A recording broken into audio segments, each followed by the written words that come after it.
ថ្ងៃនេះបានមកហូបមួយមុខឆ្ងាញ់ទៀតហើយបង្គាបំពងស្រួយជាមួយនឹងទឹកម្រេចនេះធ្វើស្តៀងទឹកម្រេចធម្មតាដែរតែ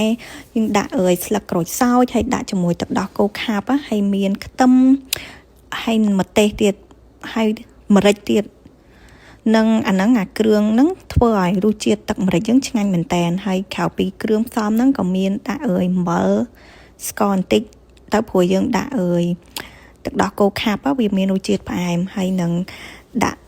អំបិលកុំដាក់ច្រើនពេកខ្ញុំដាក់អំបិលរៀងច្រើនដល់ពេលភ្លក់ទៅរៀងប្រៃដូចចឹងត្រូវថែមមួយទឹកដោះគោខាប់ថែមប៊ីចេងថែមឲ្យគាត់ទឹកក្រូចឆ្មាយទៀតទៅដើម្បីកុំឲ្យវាប្រៃពេកអញ្ចឹងរបៀបធ្វើហ្នឹងបើយើងធ្វើបែបហ្នឹងគឺឆ្ងាញ់មែនតែនពេលជ្រលក់ជាមួយនឹងបកាអំពងនេះទៅឆ្ងាញ់ហើយជ្រលក់ជាមួយនឹង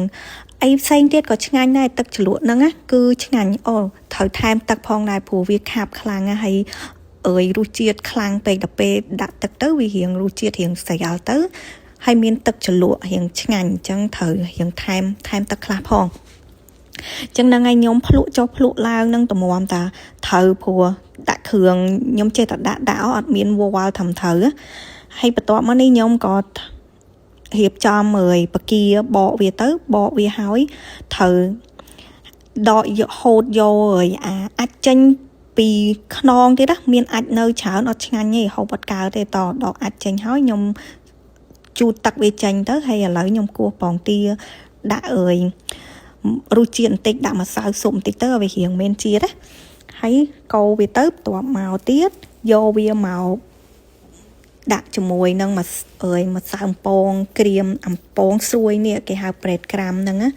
យកវាមកដាក់ទៅថើមិនពេញពេកទេវាស្រួយហើយយកបំពងរហូតដល់វាចេញពណ៌ឡើងក្រហមទៅគឺឆ្អិនហើយតែប៉ុណ្ណឹងរួចរាល់ហើយអញ្ចឹងបានម្ហូបតឆ្ងាញ់មួយពេលទៀតនេះគឺរូបភាពនៅពេលដែលយើងធ្វើហើយហ្នឹង